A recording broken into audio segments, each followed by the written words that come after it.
Both sides can be opened to store small accessories.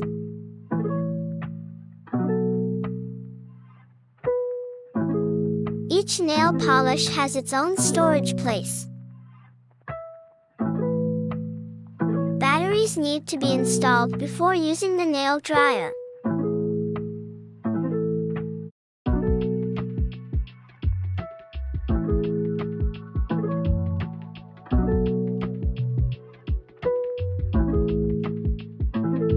Choose your favorite nail polish and apply it on your hands.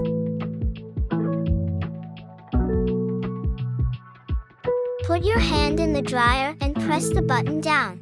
Put the buckle in place and put the decoration with the drill on it. Choose a lock of hair to button it.